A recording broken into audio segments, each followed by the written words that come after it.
सदावर्तेंच्या गाडीवर जो हल्ला झाला ती मुलं माझ्या माहितीनुसार काल मातोश्रीवर होती। ते हरामखोर नालायक लुबाड लुच्चे तीनही आणि तो टिंगू सुद्धा तो म्हणतो मी मातोश्रीवर आम्ही त्या ठिकाणी होतो। नालायका तू आमदार आहेस, तुला कसं आमदार समाजाने केलं मला हे कळना। खोटं बोलायला लाज वाटते का नाही तुला मूर्खा। नेहमी मराठा विरोधात गरळ ओकणारा सदावर्तेची गाडी सरपंच मंगेश साबळे यांनी फोडली। त्यानंतर नितेश राणेंनी मंगेश साबळे हे आदल्या दिवशी मातोश्रीवर होते म्हणून टीका केली। त्यानंतर नारायण राणेंनी मराठा समाजाला शिवीगाळ करणारी ऑडिओ क्लिप व्हायरल झाली। मंगेश साबळे यांच्यावर आरोप करणारा नितेश राणेंची व नारायण राणेची निब्बर धुलाई आज मंगेश साबळे यांनी केली।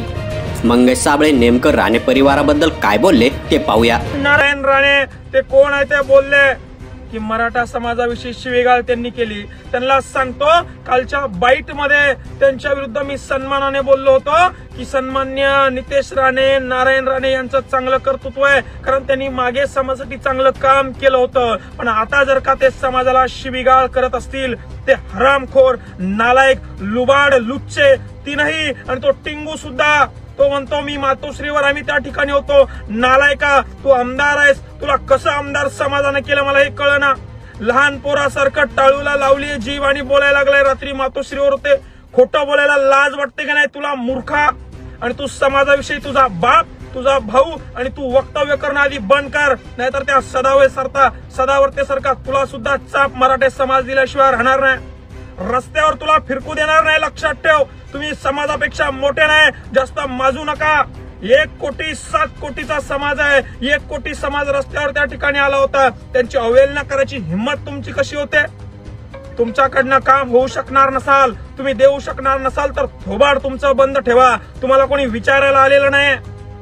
आणि हो तिसरी गोष्ट, सन्मान्य मनोज जरांगे पाटील यांच्या आंदोलनाला आमचा पूर्णपणे पाठिंबा आहे। मराठ्यांना कुंभी सर्टिफिकेट मिळावं ही आमची मागणी आहे आणि सरकारला चेतावणी या मंगेश साबळेची आहे।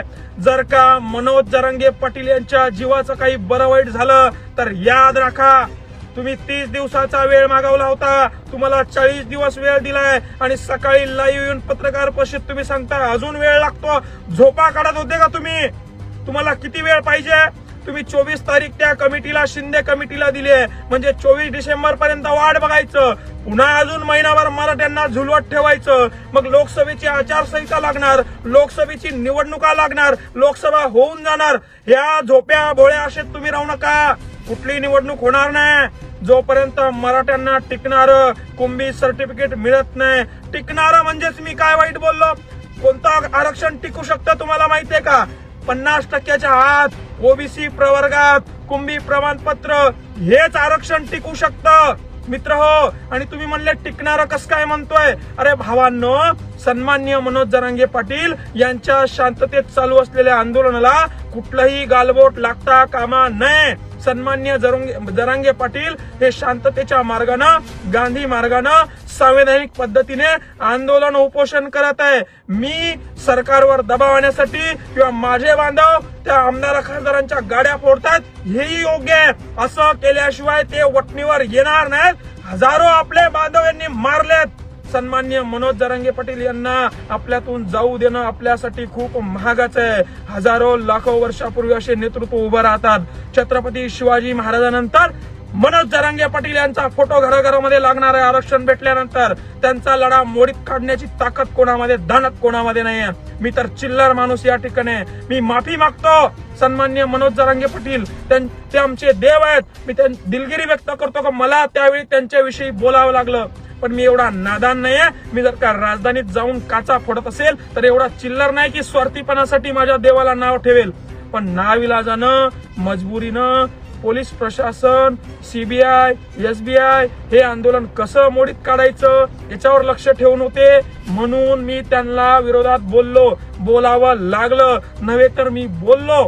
याचा कुणी गैरफायदा घेऊ नये। मराठ्यात फूट पडली आहे, मराठे 2 ठिकाणी झाले, जवाळगट मवाळगट, असं काही होणार नाही। सन्मान्य मनोज जरांगे पाटील यांच्या मार्गदर्शनाखाली आंदोलन सुरू आहे आणि पुन्हा चेतावणी आहे, जर का मनोज जरांगे पाटील यांच्या जीवाचं काही बरं वाईट झालं तर रस्त्यावर तुम्ही फिरकू नका, घराच्या बाहेर तुम्ही निघू नका। आणि हे सांगतो त्या सदावर्तेला आणि सगळ्यांना तुम्हाला पेलणार नाही, झेपणार नाही. हेच आहे ते, पेलणार नाही, झेपणार नाही.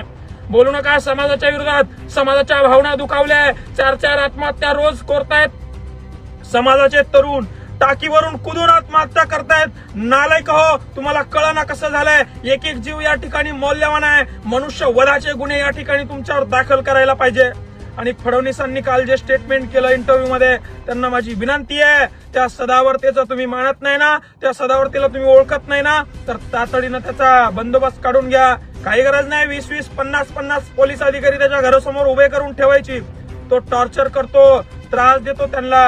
आणि म्हणून देवेंद्र फडणवीस, सन्मान्य एकनाथ शिंदे यांना विनंती आहे, सोमवारी अधिवेशन बोलवून तात्काळ मीटिंग मध्ये काहीतरी मार्ग काढून सन्माननीय मनोज जरांगे पाटील यांच्या जीवाला काही धोका होणार नाही.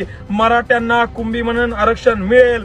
तातडीने निर्णय काढा, नाहीतर गावागावात फिरणं तुमचं बंद होईल.